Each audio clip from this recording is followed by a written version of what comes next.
મંગલમ ગૌતમઘણી મંગલમ કુંદ કુંદાર્ય જૈન ધર્મોસ્તુ મંગલમ સર્વમંગલ માંગલ્યમ સર્વકલ્યાણકારકમ પ્રધાનમ સર્વધર્માણામ જયતું શાસનમ જૈનમ જયતું શાસનમ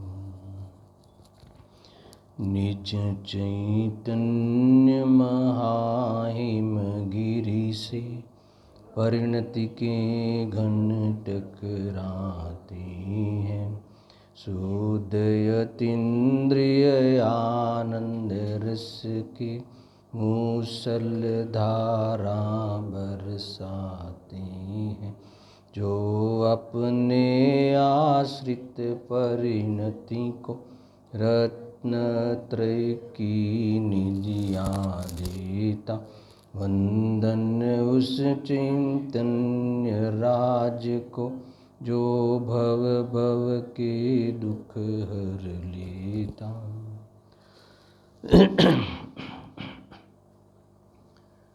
अपरिणामी निज आत्मतत्व કે જેની ક્ષણભર દૃષ્ટિ કરવાથી અનંત સંસાર નષ્ટ થઈ જાય છે,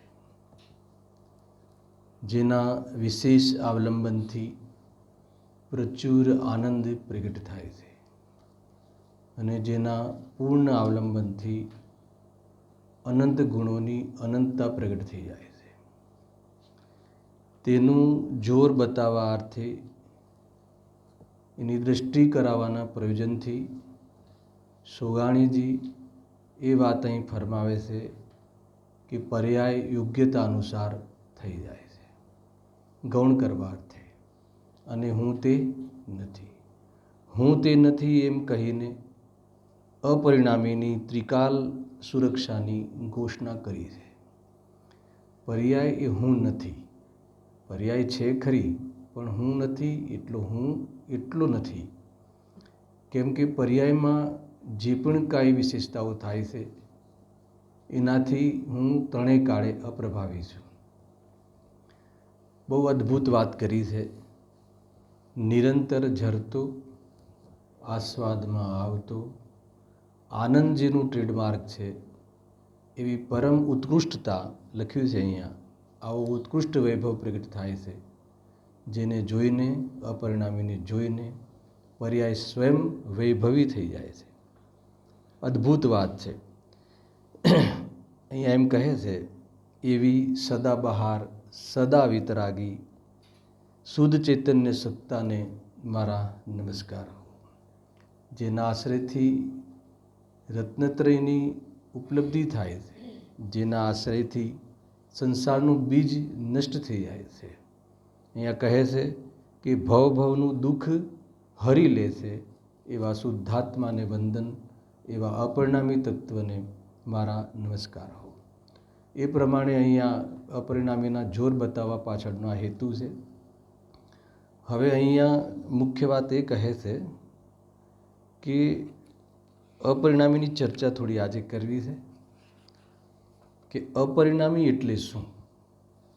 અને 580 નંબરનો બોલ કાઢો, 580.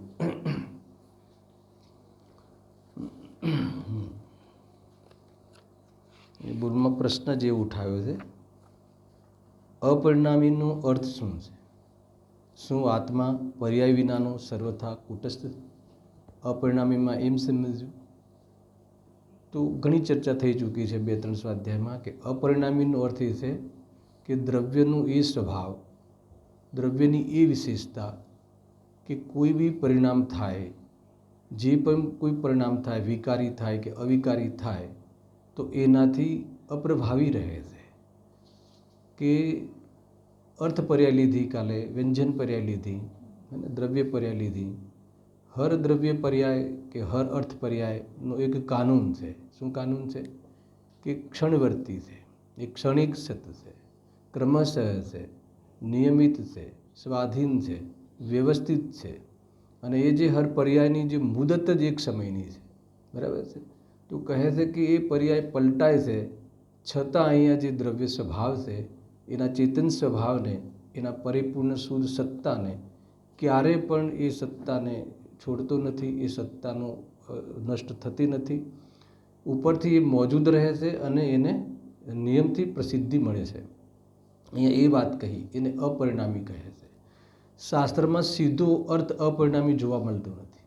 ગઈકાલે સાહેબ મેં વાત કરી હતી કે ભગવાન આત્મા, શુદ્ધાત્મા, નિજ ચૈતન્ય તત્વ કે જેને અપરિણામી તરીકે અહીંયા સોગાણીજી કહે છે, તો એવું કોઈ સીધું ડાયરેક્ટ શબ્દ અપરિણામી મળતું નથી. એ તો પરમ પારણામિક ભાવ છે. આ એને એવું પરિણામથી યુક્ત વસ્તુ છે, એવા પરિણામથી યુક્ત આ પ્રભુ છે કે જેને ખરેખર કર્મ નિરપેક્ષ છે, નિમિત્ત નિરપેક્ષ છે.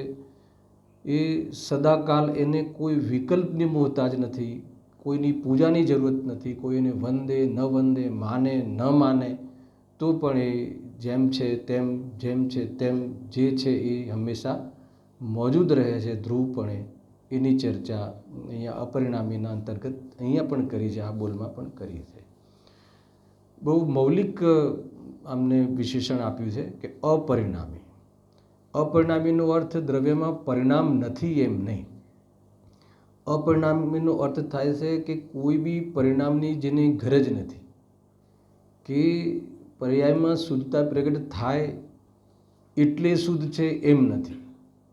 પર્યાયમાં અશુદ્ધતા હોય તો કોઈ એના પર કોઈ અશુદ્ધતાનો પ્રભાવ થઈ જાય એમ નથી. ખરેખર એક વરદાન છે આપણા જેવા જીવોને, સર્વ જીવોને, કે સદા ભગવાન તરીકે, સદા પરમાત્મા પદ તરીકે, સદા બીજભૂત પરમાત્મા શક્તિ તરીકે જે અપરિણામી પ્રભુ, હંમેશા અપ્રભાવી પ્રભુ, હંમેશા હર કાલખંડમાં, હર પર્યાય પર્યાય દર્શન આપે છે. એમ અહીંયા ખાસ વાત એમને કરી છે. એવા અપરિણામી માટે સ્પેશિયલ અહીંયા પ્રશ્ન ઉઠાવ્યો છે, જિજ્ઞાસા બતાવી છે કે અપરિણામીનો અર્થ શું છે. આત્મા પર્યાય વિનાનો સર્વથા કુટસ્થ છે.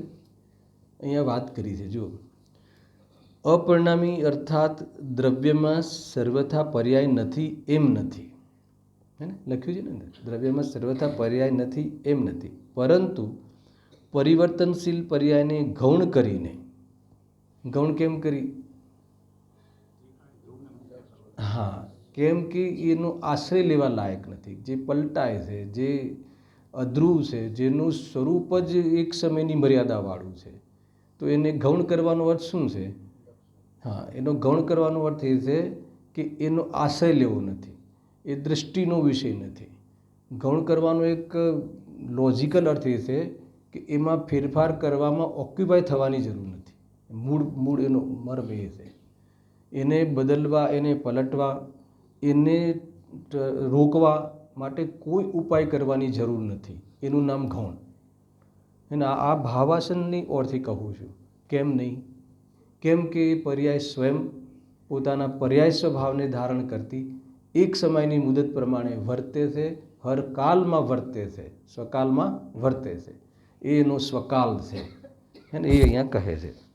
એટલે એમાં કાંઈ કરવાપણું છે નહીં, કેમ કે કરવાનું કાર્ય પર્યાયમાં થાય છે. એટલે કરવાનો ભાવ, કરવાની બુદ્ધિ, કરવાનો લોભ પર્યાયમાં હોય છે, કારણ કે દ્રવ્ય સ્વભાવમાં તો કંઈ કરવાનું હોતું નથી. પણ અહીંયા કહે છે કે એ પર્યાય સ્વયં હર દ્રવ્યની, એને છય દ્રવ્યની હર પર્યાયની એક કાનૂન છે, એક બંધારણ છે કે એ એક સમયની મુદતવાળું છે. એટલે એમાં ફેરફાર કરવાની બુદ્ધિ, પર્યાય દૃષ્ટિ છૂટી જાય, એનું નામ ગૌણ છે. યદ્યપિ જ્ઞાનમાં મુખ્ય ગૌણની વ્યવસ્થા છે, પણ દૃષ્ટિની પ્રધાનતાથી અગર જો એને વાત કરીએ છીએ તો એમાં મારે કાંઈ કર્તવ્ય નથી. એ પર્યાયમાં મારું કોઈ યોગદાન નથી. જ્યારે વર્તમાન ઉપયોગને એમ ભાષિત થાય છે કે અનંત ગુણોની અનંતી પર્યાયોમાં એને ઉપયોગને એમાં વ્યસ્ત થવા જેવું નથી, એને એ તો સિદ્ધિ કરે છે. આ તો હું કથનમાં કહું છું.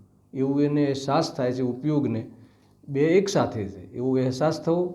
એનો અર્થ એ છે કે નિવૃત્તિ થવી, નિર્વિકલ્પપણે પ્રવર્તવું. એનું નામ શું છે?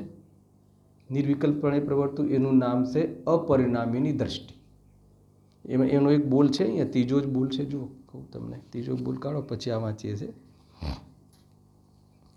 નિર્વિકલ્પ થતાં જ પોતાનામાંથી જ એક જ્ઞાન ઉઘડે છે, જે બંને સામાન્ય વિશેષ પડખાને સહજ જાણી લે છે, તેને પ્રમાણ જ્ઞાન કહે છે. સમાપ્ત થઈ ગયું હે ને. પ્રમાણ જ્ઞાન જે અનુભૂતિ જે થાય છે ને, એ કયા નહીંનો વિષય છે, તો કે પ્રમાણનો વિષય છે. અનુભૂતિ પ્રમાણ છે, અનુભૂતિ થઈ એ જ પ્રમાણ છે. અને એ પ્રમાણ કેમ કહ્યું? કેમ કે એમાં બંને પડખા, સામાન્ય વિશેષ રૂપી બંને પડખા અર્થાત બંને નહીં પ્રગટ થઈ જાય છે. એને જ્ઞાન અર્થાત જ્ઞાયક અને રાગની ભિન્નતા ભાષિત થઈ જાય છે. એને નય વિકલ્પ સમાપ્ત થઈ જાય છે અને નય પ્રગટ થઈ જાય છે. આનું નામ અનુભૂતિ, આનું નામ પ્રમાણ જ્ઞાન. બહુ અદ્ભુત વાત છે જો સમજમાં આવે તો. નય વિકલ્પ ક્યારે હોય છે?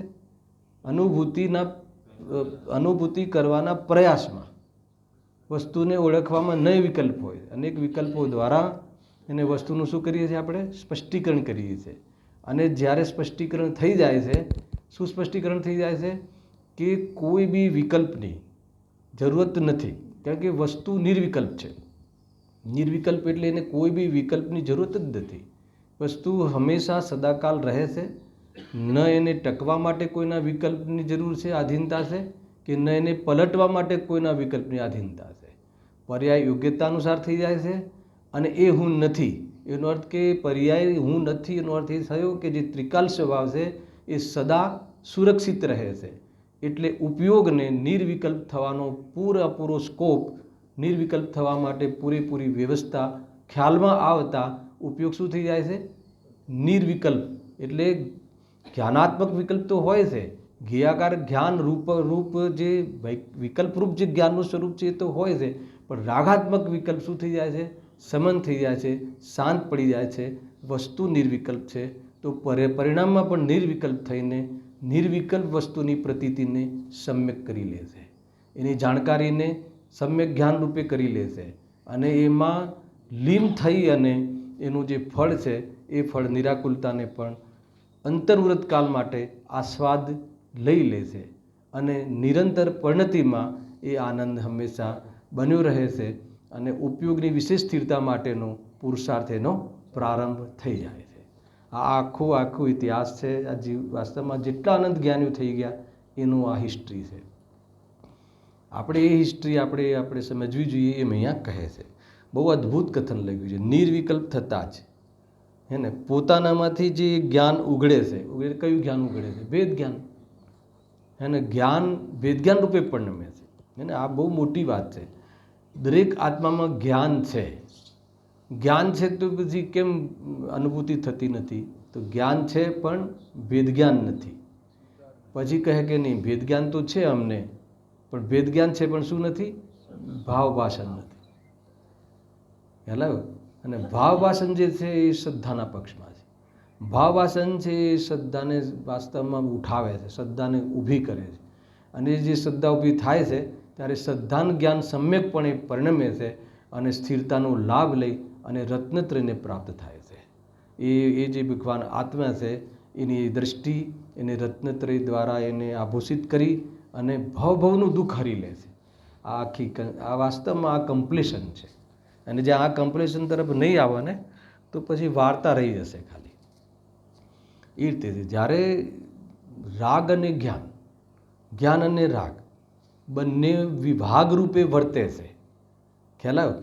રાગાદિ રૂપ પરિણમન થાય છે. આત્મામાં રાગાદિ ભાવ છે. એ કયા નયનો વિષય છે? વ્યવહારનો વિષય છે. ખ્યાલ આવે? વ્યવહારનો વિષયનો અર્થ ખબર પડે છે? વ્યવહાર નથી રાગ. રાગ બી એક તાત્કાલિક શું છે? તાત્કાલિક વિશેષતા છે. એ વ્યવહારનો વિષય કહીને એમ કહે છે, જ્યારે બી કોઈ બી વક્તા એમ કહે કે આ વ્યવહારનો વિષય છે, એનો અર્થ એ થઈ ગયો કે દૃષ્ટિ કરવાનો વિષય નથી, જાણેલો પ્રયોજનવાન છે, અનુભવ કરવાની વસ્તુ નથી, અપનાવવાની વસ્તુ નથી, એમાં અહમ કરી અને પ્રાઉડ ફીલ કરવા જેવું નથી. વ્યવહાર નયનો આ અર્થ થાય છે. ભાવભાષાની રીતે લઉં છું હરેક વસ્તુ, કેમ કે કોઈ વસ્તુમાં નય નથી. વસ્તુમાં જે વિશેષતાઓ છે એને બતાવવા માટે નયોનો ઉપકાર છે. ઉપકાર છે નયોનો. હે ને? અને આત્માની ઓરથી જોઈએ તો સમજવાની મજબૂરી છે. ખ્યાલ આવ્યો કે નહીં? કેમ સમજવાની મજબૂરી છે? સ્વયં વસ્તુ છે એને એની ખબર નથી. તો નયો દ્વારા, સત્કલ્પનાઓ દ્વારા વસ્તુનું સ્પષ્ટીકરણ થાય છે. સમજવા જેવી વસ્તુ છે. બિલકુલ. પરમાર્થને પ્રેરે એ જ વ્યવહાર છે. અને પરમાર્થને પ્રેરે અને પરમાર્થને અનુભવીએ તો જ એ વ્યવહાર સાચો. નહીં તો એ વ્યવહારને પરમાર્થ તરીકે માનીને વાસ્તવમાં મિથ્યા દ્રષ્ટિ થઈ જાય છે. ગજબની વસ્તુ છે કે જે વાત એ હતી કે વ્યવહાર નહીંનો વિષય છે. એ નહીંનો વિષય છે એનો અર્થ એ થઈ ગયો કે આ રાગ છૂટો પડેલો છે, છૂટો છે એનું ભાન થયું છે. રાગ છે, પર્યાયની અંદર રાગ છે અને જ્ઞાન પણ છે, પરંતુ બંને ભિન્ન રૂપે વર્તે છે. અર્થાત વિશેષ લેવું હોય અધ્યાત્મ આલોકમાં તો રાગ જ્ઞેય રૂપે પરિણમે છે અને જ્ઞાન એના જ્ઞાન રૂપે પરિણમે છે. એવું બે વિભાગરૂપ વહેંચાયેલું જ્ઞાન, આમ બી જે પણ કોઈનું જ્ઞાન છે ને વિભાગને અનુસરતું જ ઉત્પન્ન થાય છે. આ તમને બહુ હે ને, આ બધા મેસેજ છે, આ ઉત્કૃષ્ટ મેસેજ છે. કોઈ બીનું જ્ઞાન, તમે કોઈ બી પદાર્થનું જ્ઞાન કરો તો પરથી વિભાગ રૂપે જ પ્રવર્તું અને પોતાનાથી અભેદ અનન્યપણે જ પ્રગટ થતું ઉત્પન્ન થાય છે. આ જ્ઞાનનું ઉત્પન્ન થવાનું વાસ્તવમાં એ ઉત્પન્ન થવાનું નેચર છે. ખ્યાલ આવ્યો? હા, કોઈ બી જ્ઞાન, તમે આ પદાર્થને જાણો છો તો આ પદાર્થને, આ ફોનને તમારે જાણવા રૂપે જ્ઞાન પરિણમ્યું તો ફોન રૂપે થઈને ઉત્પન્ન થાય છે કે ફોનથી જુદું રહેતું ઉત્પન્ન થાય છે? જુદું રહેતું ઉત્પન્ન થાય છે. તો કોનાથી અભેદ હવામાં જ જ્ઞાન થાય છે? તો કે ગાયકને અભેદ રૂપે અનન્યપણે હે ને રીતે ઉત્પન્ન થાય છે. બસ એનું આ ખ્યાલ આવી જાય, એની આ જે ચાલ, જ્ઞાનની ચાલ ખ્યાલ આવી જાય, ખ્યાલ આવી જવામાં હે ગે ઉપાદેયની પ્રસિદ્ધિ થઈ જાય. ત્યાં તમે હે ગે ઉપાદેય કરી દીધું, સ્પેશિયલ બોલીને આ હે છે, આ ઘે છે, આ ઉપાદેય છે એમ નહીં. આટલું ભાષણ થઈ ગયું, ભાવ ભાષણ, તો હે થવાવાળું હે થઈ ગયું, ઘે તો થઈ જ રહ્યું છે, અને ઉપાદેય જે આશ્રય છે એના આશ્રયમાં વાસ્તવમાં સુકૂનને પ્રાપ્ત થઈ ગયું. આ ભાવભાષણની આ પદ્ધતિ. બાકી એ તો ભણવાની વાત છે કે હે શું છે, રાગાદી ભાવ ત્યાગ કરવા યોગ્ય છે, બરાબર છે. સમસ્ત છય દ્રવ્યો જ્ઞેય માત્ર છે અને શુદ્ધાત્મા આશ્રય કરવાનું ઉપાદેય છે. સંવન નિજરા એકદેશ પ્રગટ કરવાનું ઉપાદેય છે. મોક્ષ. તો આટલી બધી વિકલ્પ ધારા, આટલું બધું ભેદ વિકલ્પ અનુભૂતિને થોડી થવા દે. એ તો પહેલાં સમજવા માટે છે. પછી આજે આટલું પછી એનાથી સંક્ષિપ્ત થાય છે, ચિંતન સંક્ષિપ્ત થાય છે. ભૂપેન્દ્રભાઈ ખ્યાલમાં આવે છે? જીવ પાગલ થઈ જશે, હે ને? મેડિકલ સ્ટોરમાં દવાઓ ગણે અને અહીંયા આ હેગે ઉપાધિના પ્રકરણોમાં ફસાઈ જાય છે. પદ્ધતિ ત્યાંથી પસાર તો થવું પડે છે, પણ બસ એને લઈને સંક્ષિપ્તતા એ આવી જાય છે, સંકુચિતતા એ આવી જાય છે. શુદ્ધ જ્ઞાનનું વાસ્તવમાં જે સંકેલું એ આવી જાય છે કે કોઈ પણ પદાર્થને જાણતું, એને વિભાગ રૂપે જાણતું પ્રવર્તતું જ્ઞાન જ્ઞેયોથી તાદાત્મ્ય નહીં પણ જ્ઞાનથી તાદાત્મ્ય રૂપે ફિલિંગમાં આવે છે. એટલે જાણવાવાળા પદાર્થની અંદર એક સમય માત્ર બી પ્રયોજન ભાષિત થતું નથી અને એનો વિકલ્પ જ પેદા થતો નથી. શુદ્ધોપયોગની અંદર રહી અને સંપૂર્ણ એ વખતે કેવલીની ભાંતિ આશ્રવોનો ત્યાગ કર્યો. દૃષ્ટિમાં ત્યાગ થયો, પરિણામમાં ત્યાગ થયો, અંતર્વૃત કાલ માટે. ભલે આ બુદ્ધિપૂર્વક છે, એને નિપટી લેશું આપણે. આખી જે પદ્ધતિ આ રીતે, સવારનો ટાઈમ છે, એને બરાબર મેઇન વસ્તુ છે, જો એ અત્યારથી સ્થાપના નહીં કરીએ તો શું થશે? આ રીતે વિચારવું જોઈએ. કોઈ જગ્યાએ નય પ્રકરણને સમેટવાનો, નયાતિક્રાંત થવાનો માર્ગ છે, પક્ષાંતિક્રાંત થવાનો માર્ગ છે. આ એને પહેલાં નયોનો પ્રયોગ કરે છે અને સ્પષ્ટીકરણ થતાં નયનું જે વિઝન છે એ પ્રગટ થઈ જાય છે અને શાંત થઈ જાય છે. કોણ? ઉપયોગ શાંત થઈ જાય છે. કયા વિકલ્પોથી શાંત થઈ જાય છે? નયોના વિકલ્પથી વાસ્તવમાં સંન્યાસ લઈ લે છે, સંન્યાસની ભાવનાને નચાવે છે. એમ કહ્યું આચાર્ય દેવે. અદ્ભુત છે.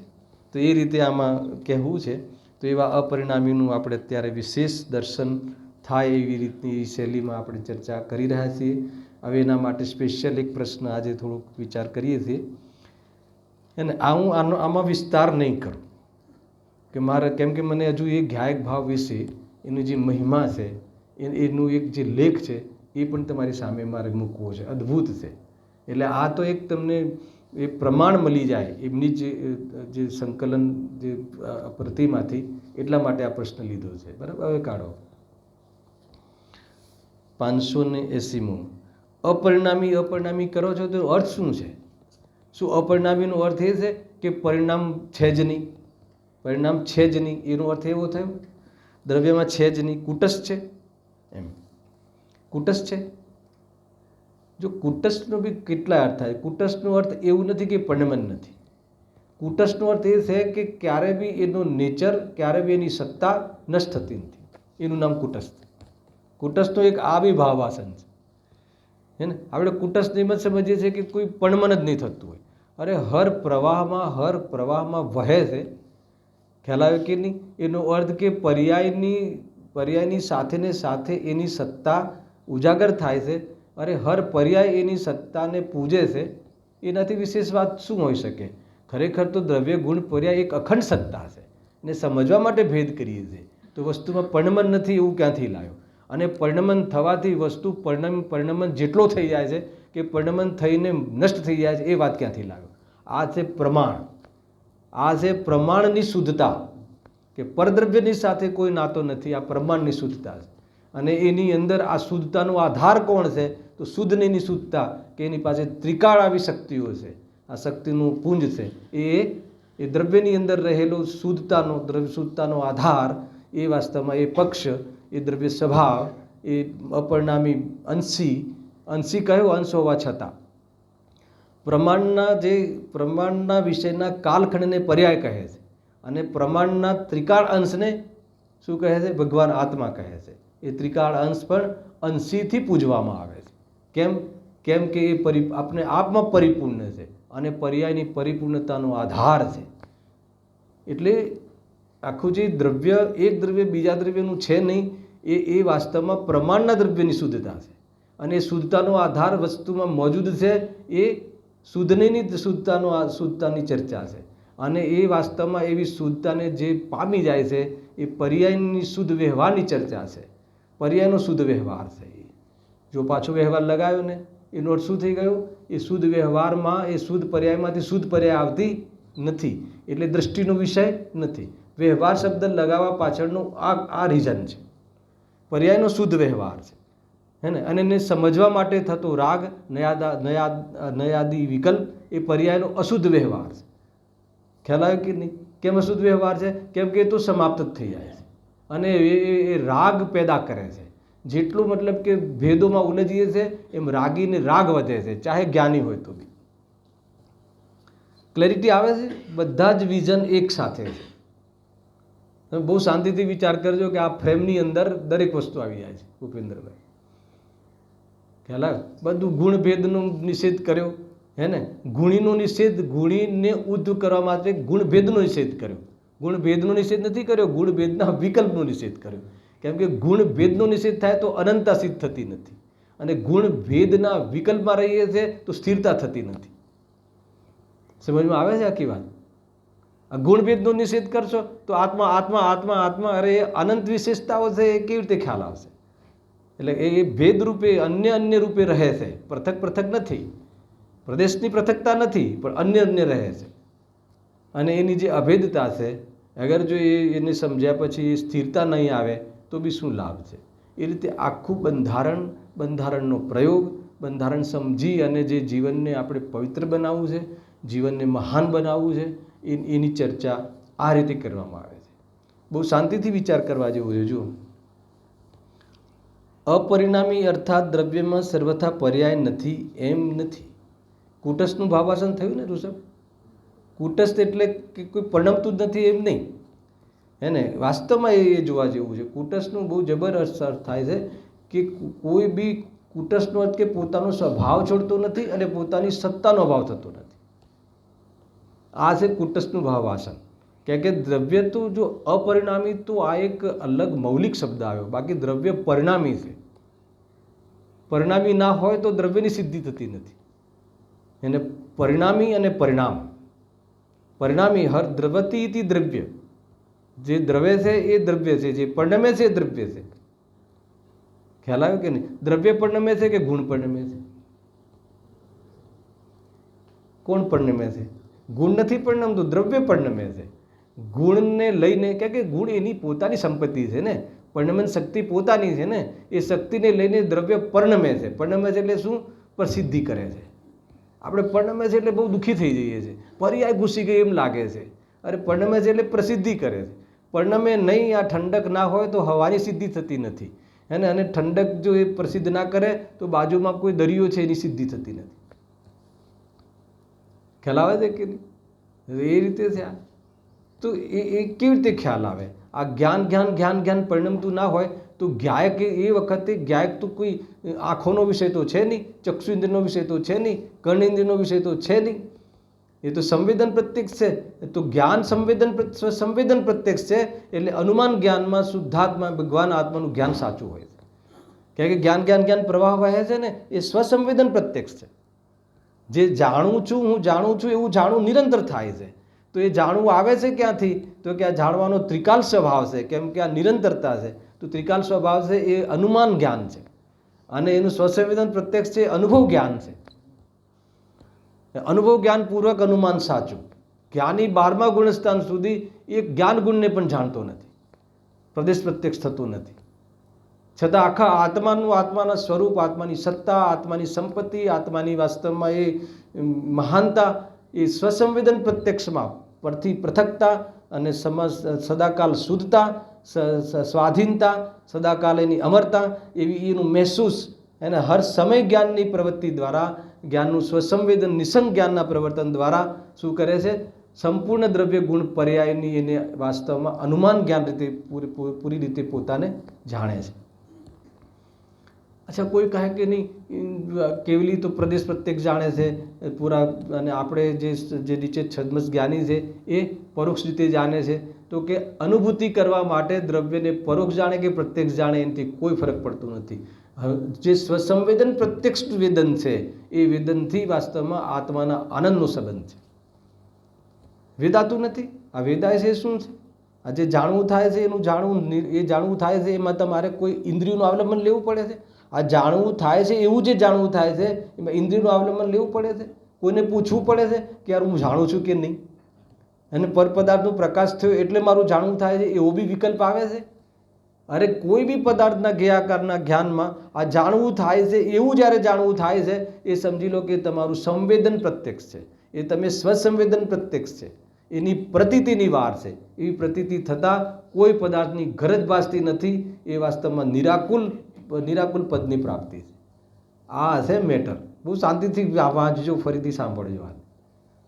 જે વાત તમને ક્યાંક જ્યારે અંતિમ બાબતો આવે છે, અંતિમ દિવસો આવે છે એટલે એની પરાકાષ્ઠા આવે કે ના આવે, હું શાંતિથી વિચાર કરજો, ઉપયોગને સ્થિર રાખજો. જમાવટ છે આ વસ્તુ છે.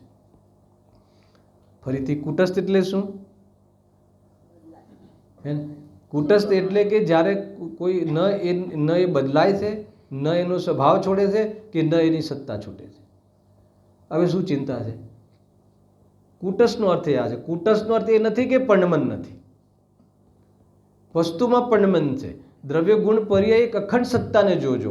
જ્યારે એ સત્તાને ભેદ કરીને સમજીશું ત્યારે દ્રવ્ય સ્વભાવ અથવા જ્ઞાન ગુણ આદિમાં પરિણમન નથી. જ્ઞાનનું વાસ્તવમાં જ્ઞાન ગુણમાંથી આવતું નથી. એ સ્વાધીનતા, એટલી સ્વાધીનતા છે. સ્વયં પર્યાય જ્ઞાન ગુણ અર્થાત જ્ઞાનને અનુસરીને વાસ્તવમાં જ્ઞાન રૂપે પરિણમે છે. એ પૂરા દ્રવ્યની સ્વાધીનતા છે. જ્ઞાન ક્યાંથી આવે છે? ગુરુમાંથી. વાત બદલાઈ ગઈ છે. ગુરુમાંથી આવે છે તો ગ્રંથમાંથી આવે છે, જ્ઞેયમાંથી આવે છે કે જ્ઞાયકમાંથી આવે છે? તો કે ના, જ્ઞાયકમાંથી નથી આવતું. સાંભળવું કઠિન પડશે. જ્ઞાયક વાસ્તવમાં જ્ઞાનનો પિંડ છે, એમાં કોઈ કાર્ય નથી, એમાં કોઈ ક્રિયા નથી. એને અનુસરીને સ્વયં એક એલિમેન્ટ, સ્વયં એક અંશ વસ્તુનો સ્વયં એને અનુસરીને સ્વયં એને જ્ઞાન પર્યાયની અંદર જ્ઞાન થવામાં જ્ઞાયકની ગરજ નથી, એમ કહેવું છે. એવું નથી કે હવામાંથી આવે છે. હલાવે કે નહીં? આ શૈલી છે, એક વસ્તુની સ્વાધીનતા બતાવવાની શૈલી છે. અગર જો જ્ઞાનને જ્ઞાયકની આધીનતા રહે તો પરાધીનતા ઊભી થઈ જશે. યદ્યપિ એવું પણ વર્ણન આવે છે કે પોતાના અવલંબનમાં આધીનતા નથી, એ તો પોતાનું ઘર છે, પોતાના ઘરમાં રહેવામાં થોડી પરાધીનતા છે. એક એ બી કન્સેપ્ટ છે. છતાં બી વસ્તુને થવામાં, વસ્તુના હર અંશમાં એક અંશને બીજા અંશની કોઈ આવશ્યકતા નથી, એવું હર અંશ આપણે આપમાં પરિપૂર્ણ છે, સમર્થ છે. અગર તમારે કોઈ એક અંશને પરિપૂર્ણ કરવાની જો વાત ઊભી થશે તો મુનિ દીક્ષા નહીં આવે, મુનિ દશા નહીં આવે. એક અંશને પૂરી કરવાની વાત હશે તો નિવૃત્તિ નહીં આવે. ખ્યાલ આવે? બધું આપણે આપ છે, પરિપૂર્ણ વસ્તુને દરેક બાજુથી ચારે ઓરથી સબ બાતે પૂરા, કઈ બાતે અધૂરા. એ રીતે જોશો તો પર્યાયમાં જે અપૂર્ણતા છે, અલ્પતા છે, એ પૂરાઈ જશે અને વાસ્તવમાં એ તો કથન માત્ર છે, જ્ઞાનમાં જણાઈ જશે. જ્ઞાન એને પણ જાણે છે. જ્ઞાનનું જાણવું જે છે એ તો નિરંતર બન્યું રહે છે. એ આત્માની સાચી પહેચાન છે. બંધને કરતું નથી અને બંધનો અભાવ કરતું નથી અને મોક્ષને વાસ્તવમાં કરતું નથી. આત્મા બંધ મોક્ષને જાણે છે. જાણવું એ આત્માની ઓરિજિનલ પહેચાન છે. બાકી પર્યાયોમાં ખેલ થાય તો થાય ને, એ રીતે કુટસ્થથી લઈને અપરિણામીની ઓરથી અને પરિણામીની ઓરથી અને પરિણામની ઓરથી પૂરી અખંડ સત્તાને સમજવી જરૂરી છે. ખ્યાલ આવ્યો ને? કઈ એક વસ્તુને તમે નિશ્ચિત કરી નાખશો. ગૌણ કરવાનો અર્થ એ છે કે મને એમાં વિશ્વાસ છે, કે મને એનો ખ્યાલ છે કે એ રીતે થવા છતાં વસ્તુમાં કંઈ ફરક પડતો નથી. એનું નામ ગૌણ. ગૌણનો અર્થ નિષેધ નહીં. એટલે ગુરુદેવજી વારંવાર કહે છે ગૌણ કરીને નિષેધ. મારે એની કોઈ આવશ્યકતા નથી. વસ્તુના અંશોમાં કેટલાક અંશો એવા છે કે મારે એ જાણેલું પ્રયોજનવાન છે, મારે એને અનુભવવાની જરૂર નથી. એ રીતે છે. કેમ કે આત્મા સ્વયં અનુભૂતિ સ્વરૂપ છે અને એની અનુભૂતિ આબાલ ગોપાલ સૌને સ્વયં સદા ખ્યાલ આવે કે થઈ રહી છે. તો અનુભૂતિ કરવી છે કે નહીં? થઈ રહી છે. અનુભૂતિ કરવાની પણ વાસ્તવમાં અહીંયા મજદૂરી નથી. જૈન ધર્મ, જૈન શાસન વસ્તુના સ્વરૂપમાં મજદૂરી ક્યાંય લખી નથી. મજદૂરી મોહની હોય છે, ગુલામી મોહની હોય છે. વસ્તુ સ્વરૂપમાં ગુલામી હોતી નથી. થોડો ખ્યાલ આવે છે? એ રીતે છે. એટલી બધી આમાં વસ્તુ પડી છે ને, ઘડિયાળનું કામ કરે છે.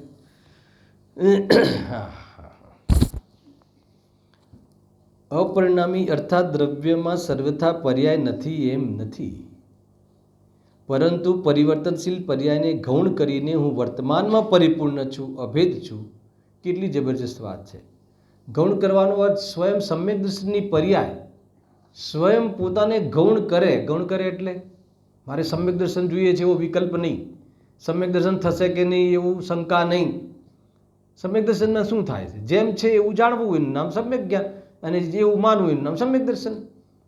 સમ્યક દર્શનમાં નવું કંઈ આવતું નથી કે નવું કંઈ. ગુરુદેવજી તો બોલે છે કે સમ્યક દર્શનમાં કોઈ સિંગડા ઉગી જતા હશે, શું થતું હશે, કંઈ અલગ લાગતું હશે. સમ્યક દર્શનનો આભાસ થાય ને એ એવા નાટક કરે, અલગ બેસે, અલગ ઉઠે, અલગ ચાલે. એ આભાસ છે એને. તમને સમ્યક દર્શન થાય તો તમે બહારમાં પલટશો કે અંદરમાં પલટશો? અરે કાંઈ કોઈ પલટવાનું નથી હોતું. પલટવું જ્યાં થાય છે ત્યાં થાય છે ને. કુટસ્થપણું જેમ છે એમ છે. સમ્યક દર્શન તો જેવું છે એવું જાણીને એવું માનવું. કેવું છે કે જેવું જાણવું કે હર વસ્તુ પરિપૂર્ણ છે. દ્રવ્યગુણ પર્યાયમાં વસ્તુની અખંડ સત્તા છે. સુચૈતન્ય સત્તા બિરાજમાન છે. હર સમયે જ્ઞાન થવું એનું સ્વરૂપ છે. એ બી એની યોગ્યતામાં જ્ઞાન થાય છે. જ્ઞાનમાં કોઈ જબરજસ્તી નથી, કોઈ મજબૂરી નથી. એ વાસ્તવમાં જ્ઞાનનું એવું સ્વરૂપ છે. તો કોઈ કમિટેડ નથી કે આટલા ઘેઓને હું પ્રકાશું કે આને ના પ્રકાશું. એવી કોઈ પણ જાતનું અંદરમાં ભેદભાવ નથી, પક્ષપાત નથી. જ્ઞાન નિખાલસ છે, ગાયક સુંદર છે, ગાયક વાસ્તવમાં પવિત્ર છે. મજાક કરો? સમજમાં આવે છે આખી વાત? આ છે અધ્યાત્મબોધ. ક્યાંય વાસ્તવમાં ઊભા રહેવું પડે એવી વસ્તુનું સ્વરૂપ જ નથી. ક્યાંય આપણે અટકી જવું પડે એવું વસ્તુનું સ્વરૂપ જ નથી. હે ને? સમ્યક દર્શનને પ્રાપ્ત કરવું છે, અરે એ તો બહુ ઉપચારના કથનો છે. એને જેમ છે એમ જાણવું એ તો આત્માનો અધિકાર છે. હે ને? અધિકારને જતાવો અને આનંદ કરો. ખ્યાલ આવે? કોઈ જગ્યાએ પર્યાય દૃષ્ટિમાં નથી લેવાની કે પર્યાય દૃષ્ટિમાં લેવાની કે એવા ઝઘડા કોઈ ઓટોમેટિક છે બધું. પર્યાય સ્વયં ગૌણ થઈને, હે ને? યુગલજી સાહેબ તો કહે છે કે સમ્યક દર્શનની પર્યાય ધ્રુવ તત્વ માટે એનો ખૂણો ખાલી કરી દે છે. એનો અર્થ શું થઈ ગયો? એટલો અતૂટ વિશ્વાસ છે. શાનો? ક્ષણિકતાનો અને ત્રિકાલત્વનો. સમ્યક દર્શનની કેવલ જ્ઞાનની પર્યાય સાદી અનંતકાલ. પર્યાય કઈ? પર્યાયનું સ્વરૂપ સાદી શાંત છે, અને સંસારની પર્યાય અનાદિ શાંત છે, અને સિદ્ધની પર્યાય સાદી શાંત છે. મારે શું કરવાનું? મારે શું કરવાનું? જાણવું પડે એવું પણ નથી. ખરેખર નિર્વિકલ્પ રહી અને આત્માને આનંદને માણવો એ જ મારો વાસ્તવમાં અધિકાર છે. હર પર્યાય સાદી શાંત છે કે નહીં? કઈ પર્યાય સાદી શાંત નથી? રાગની કે સિદ્ધની? અરે હર પર્યાય સાદી શાંત છે. સંસારની પર્યાય અનાદિ શાંત છે. કેમ? અનાદિથી છે પણ શાંત થઈ જવાની છે, થઈ જાય છે. ચિંતા નહીં કરો, એ પર્યાયનું સ્વરૂપ છે. પર્યાયનું સ્વરૂપ છે, પર્યાય પામી જશે. તમારે છૂટા રહેવાનું શીખી જાઓ, છૂટા રહેવાનું શીખી જાઓ. એ તો સમ્યક દર્શનને લઈને દુકાન ચલાવવા જેટલી તમને અંદરમાં આકુરતા રહેશે. ખરેખર કહું છું. અને સિદ્ધ પર્યાય સાદી અનંતકાલ છે. શરૂઆત થાય છે અને પછી હંમેશા રહે છે. હે ને? જેનો ઉત્પાદ થાય છે એનો વ્યય થતો નથી, ને જેનો વ્યય થાય છે એનો ઉત્પાદ થતો નથી. એવો ઉત્પાદ વ્યય રહિત આ વાસ્તવમાં મુક્તિનું પહેચાન છે. તો શું ઉત્પાદ વ્યય થતો નથી? અરે જે પર્યાય ગઈ, સંસાર ગયો, ફરીથી આવે કોઈને? અવતાર છે આપણે ત્યાં ખ્યાલ આવે ને? એ રીતે. અને જે પ્રગટ થઈ ગઈ સિદ્ધ સિદ્ધ સિદ્ધ કાયમ કાયમ કાયમ ધારાવાહી પ્રમાણે આવશે, એ ક્યારે બી એનો અંત આવશે? ચિંતા કઈ બાબતની છે? ચિંતા કઈ બાબતની છે? હે ભૂપેન્દ્રભાઈ, અત્યારે સિદ્ધ પર્યાય નથી એની ચિંતા છે? અત્યારે સિદ્ધ સમાન છે એનું કાંઈ નહીં, એનું કાંઈ નહીં.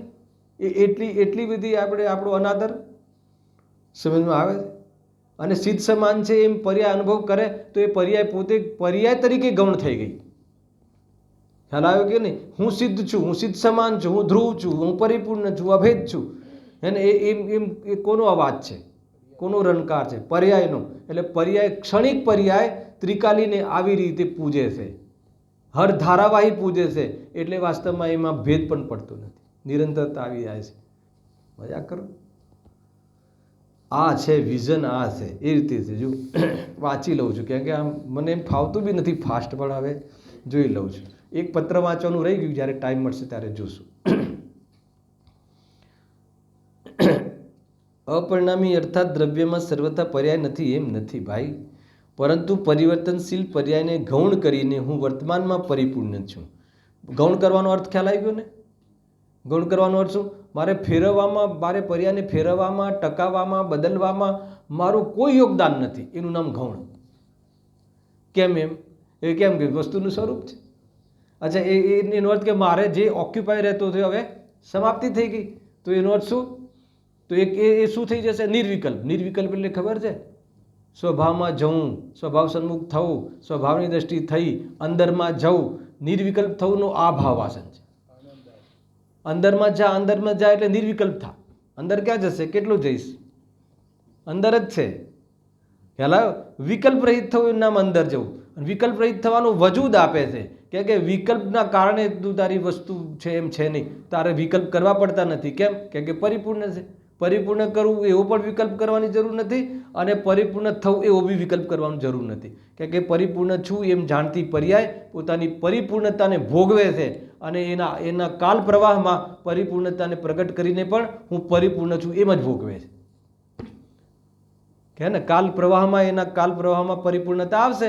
ખેંચી તાણીને નહીં આવે. આજે ખેંચી તાણીને આવે તો પર્યાય તૂટી જશે, પ્રવાહ તૂટી જશે, અને પ્રવાહ તૂટી જશે તો દ્રવ્ય હાથમાં નહીં આવે. એમ થતું નથી. પરંતુ આ ભાષોમાં દ્રવ્યને પામતો નથી, દ્રવ્ય સ્વભાવને જોતો નથી, પોતાની અખંડ સત્તાને વેદતો નથી. આ કન્સેપ્ટ છે પૂરેપૂરી. પકડમાં આવે છે? કોઈ ઊંઘ ઉડી જાય એવું છે કે નહીં? નાચવાનું મન થાય, ચમર ચડાવવા જેવી વાત છે આ. એ રીતે છે. જો હું અભેદ છું એ રીતે ધ્રુવ દ્રવ્ય અને ધ્રુવ પર્યાય. આ ધ્રુવ પર્યાય ક્યાંથી આવી? અને ધ્રુવનું વર્તમાન એ ધ્રુવ પર્યાય. પર્યાયની વાત નથી. ધ્રુવનું વર્તમાન. ધ્રુવતા ક્યારે છે? ત્રણેય કાળે છે. ત્રણેય કાળે તો કાળભેદની વર્તી કથન છે. વસ્તુમાં ત્રિકાલમાં ત્રણ કાળ હોતા નથી. ત્રિકાલમાં છે પ્રવાહ રૂપે રહે છે. એ અહીંયા કહે છે. એટલે પણ એવું વર્તમાનમાં આપણને આ ભાસ રહે છે ને, એટલે ધ્રુવ કારણસૂત્ર પર્યાય લઈ આવ્યા નિયમસારમાં કે ભાઈ ધ્રુવનું વર્તમાન તો જો આ ત્રિકાલિક રહે છે એવું આ રહ્યું હાજર છે. જો આ જો, અને એ જોતા વર્તમાનની ધ્રુવતા પ્રગટ થાય છે. વર્તમાનની ધ્રુવતા એટલે ખબર છે? સિદ્ધ પર્યાય સિદ્ધ સિદ્ધ સિદ્ધ સિદ્ધ સિદ્ધ ધ્રુવ અચલ ને અનુપમ ગતિ પામેલ સર્વ સિદ્ધ ને ધ્રુવ પર્યાય પ્રગટ થાય છે, અચલ થાય છે, અવિનાશી થાય છે. સાદી અનંતકાલ ધ્રુવ એ વર્તમાનનું ની ધ્રુવતા, ધ્રુવનું વર્તમાન કારણ શુદ્ધ પર્યાય અને વર્તમાનની ધ્રુવતા સિદ્ધ પર્યાય. સમજમાં આવે છે ને? ત્યાં પૂરેપૂરી વાત માર્ગની અને માર્ગના ફળની વાત પૂરી થઈ ગઈ. કોણ અભેદ છે ને કોણ ભેદ છે ને શું કુટસ છે ને બધું જ સમજાઈ ગયું. અનુભૂતિમાં આ વાત પામી જવાય છે. અને બાકી બુદ્ધિમાં તો ગમે એટલી બુદ્ધિ કસ સરવાળે તને એમાં ઊભો જ રહેશે શંકામાં કે આમ હશે તો આમ હશે તો આમ હશે તો. સંન્યાસની ભાવનાની નચાવવાની વાત છે. ખ્યાલમાં આવે છે? થોડું કઠિન લાગે છે? જબરજસ્ત. એ રીતે જો એ રીતે ધ્રુવ દ્રવ્ય અને ધ્રુવ પર્યાય જેને નિયમસારમાં કારણસૂત્ર પર્યાય કહી છે, લખ્યું છે અહીંયા. એને લક્ષગત કરવાથી એટલે વિશ્વાસ કરવાથી, ખાલી આમ ઉપયોગની રીતે લક્ષ કરવાની વાત નથી.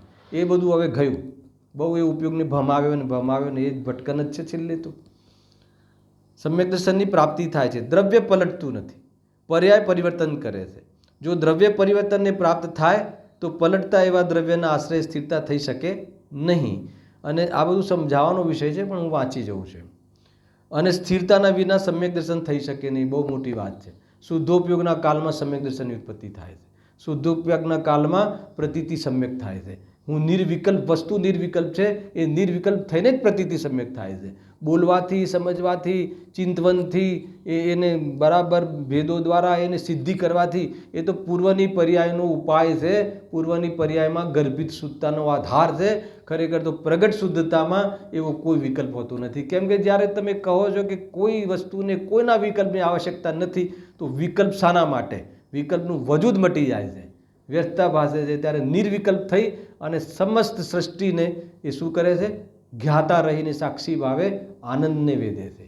એવો ભગવાન છે આ, સામાન્ય નથી. એવો ભગવાન છે આ. જો તેથી જે પરિવર્તન પામે છે તેનું લક્ષ છોડ અને ધ્રુવ અપરિણામી ચૈતન્ય તત્વ એક જ સારભૂત છે તેનું લક્ષ કર. પર્યાય પરિણમે છે તેનું પરિણમન થવા દે. એને પાછળ નહીં પડી જાય. હા લાવ ને આમ નહીં થાય, અમારે તો થતું નથી ને અમે તો બહુ વિચાર કરીએ છીએ ને. અરે તું છોડ, બધું એના ક્રમમાં છે. અને એના ક્રમમાં છે એવું ભાવવાસન, ક્રમબદ્ધનું ભાવવાસન, સર્વજ્ઞતા, સહજાત્મ સ્વરૂપ, સર્વજ્ઞ દેવ પરમ ગુરુ. અને બરાબર એ જે છે ને આપણી ત્યાં શું કહેવાય લિફ્ટમાં, સહજાત્મ સ્વરૂપ, સર્વજ્ઞ દેવ, કોના વિશેષણ છે?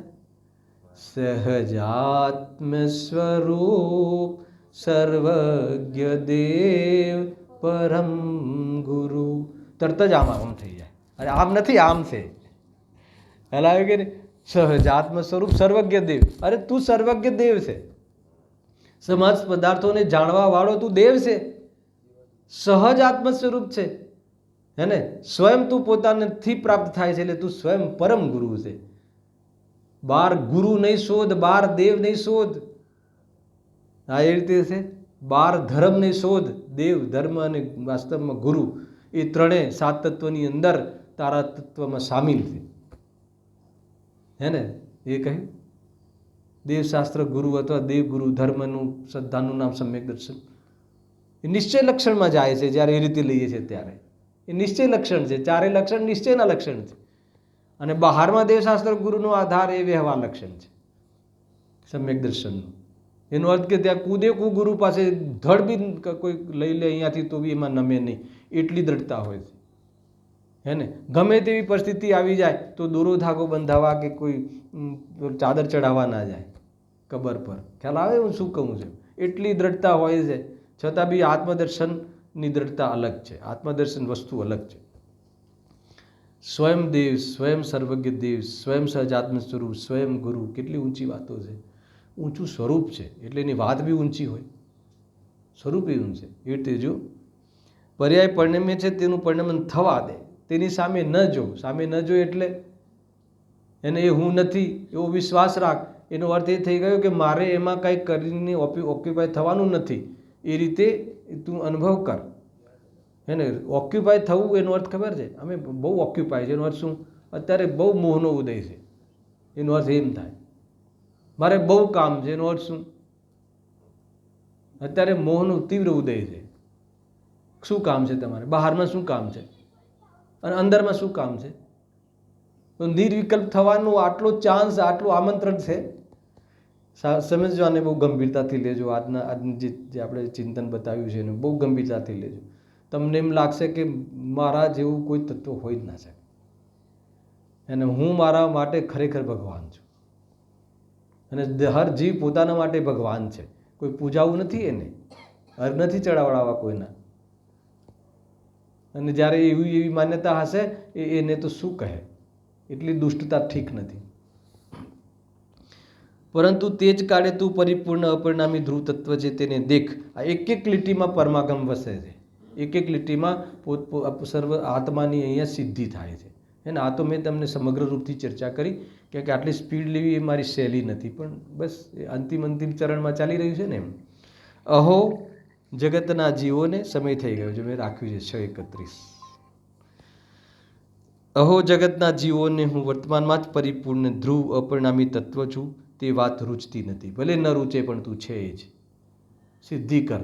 એની રુચિ અથવા વિશ્વાસ, રુચિ એટલે વિશ્વાસ, એવો વિશ્વાસ થાય એવી વાસ્તવમાં શૈલી છે દ્રવ્યાન યોગની કે તને એ પ્રતીતિ થાય. તું એક વખત એને એ લક્ષણ દ્વારા, વાસ્તવમાં એને હેતુ દ્વારા, એને યુક્તિ દ્વારા, ઉદાહરણ દ્વારા, નય પ્રમાણ દ્વારા એની સ્પષ્ટતા કર, તો તારું જ્ઞાન વાસ્તવમાં ઉપયોગ શાંત થઈ જશે. એને જ્ઞાકાર જ્ઞાનોમાં જ્ઞાનાકાર રૂપ અનુભવ કરશે. ઉલજશે નહીં, વિકલ્પોમાં નહીં ઉલજે. એ છે ઉપયોગ સાધન સાધ્યને પામી જશે, એમ અહીંયા કહે છે. જો અને પ્રમાણના લોભમાં આત્માને જો અપરિણામી માનીશું તો પ્રમાણ જ્ઞાન નહીં થાય. શું કહે છે ફરીથી? અહો જગતના જીવોને હું વર્તમાનમાં જ પરિપૂર્ણ ધ્રુવ અપરિણામી તત્વ છું તે વાત રૂચતી નથી. અને પ્રમાણના લોભમાં આત્માને જો અપરિણામી માનીશું તો પ્રમાણ જ્ઞાન નહીં થાય અને એકાંત થઈ જશે. તેવી આડ મારીને પર્યાયનું લક્ષ છોડવા ચાહતા નથી. અને પછી પર્યાયને નહીં માનીએ તો, અરે પર્યાયને નહીં માનવાની વાત નથી. પર્યાય પણ એક એવો અંશ છે વસ્તુનો કે એમાં કંઈ કરવાનું નથી. હાલાયું કે એનું નામ પર્યાયને ગૌણ કર, એનું નામ કે પર્યાયને ગૌણ કરીને નિષેધ કર. વસ્તુમાં પર્યાયનો નિષેધ નથી, પર્યાય દ્રષ્ટિનો નિષેધ છે. સમજમાં આવ્યો કે નહીં? એ રીતે છે. અને તે કારણથી તેઓ અપરિણામી ચૈતન્ય તત્વને પામતા નથી. અને પરંતુ પામતા નથી એ લિસ્ટમાં આપણે આવવું નથી. પામી શકાય છે. અરે પામવાનું આપણી પાસે અધિકાર છે, પર્યાયની અંદર ક્ષમતા છે, આપણી પાસે બધા જ અવસરો આવી ચૂક્યા છે. એ રીતે સમજી અને પોતાને પ્રોત્સાહિત કરી અને ચૈતન્યના શરણમાં રહેવાનું વિલંબ નહીં કરો. એને વિલંબ નહીં કરો. કાલે જોશું, પરમ દિવસે જોશું, અને એવા વાયદાની વાત અહીંયા છે નહીં. એવી અદ્ભુત અપરિણામી તત્વની ચર્ચા આપણે પ્રથમ બોલ દ્વારા કરી છે. કાલે નિલેશભાઈનું છે ને, કાલે નિલેશભાઈ ઓર વિશેષ ચર્ચા કોઈ બોલ પર કરશે. અને વળી પાછું ક્યારેક મળીશું ત્યારે જે પણ કોઈ રહી ગઈ છે વાત, આજે લેખની વાત છે, એની ચર્ચા ક્યારેક યથાયોગ્ય સમયે કરીશું. હા હા હા પૂછો.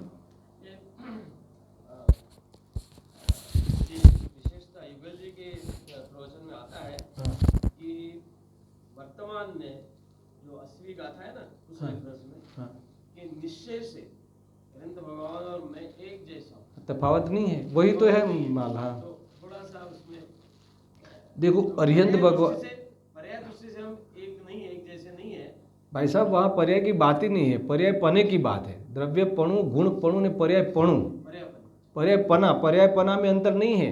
वो एक समय की विशेष पर्यायों में भले अंतर हो, पर पर्याय पने में अंतर नहीं है. उनकी भी पर्याय एक समय की, अपनी भी एक समय की, परस्पर अप्रवत, और हर समय में होने वाली चीज विवर्तन की गांठ की तरह आगे पीछे नहीं होती. क्या अंतर है? ये अंतर है नहीं, ये मानते नहीं, इसलिए विशेष में अंतर है. मरे अंतर है ही नहीं ऐसा माने तो विशेष भी समान हो जाएगा. ये वाली सारी बात है इसमें. सहजानंदी शुद्ध स्वरूपी अविनाशी हूँ आत्म स्वरूप. सहजानंदी शुद्ध स्वरूपी अविनाशी हूँ आत्म स्वरूप. सहजानंदी शुद्ध स्वरूपी अविनाशी हूँ आत्म स्वरूप. જાવાણી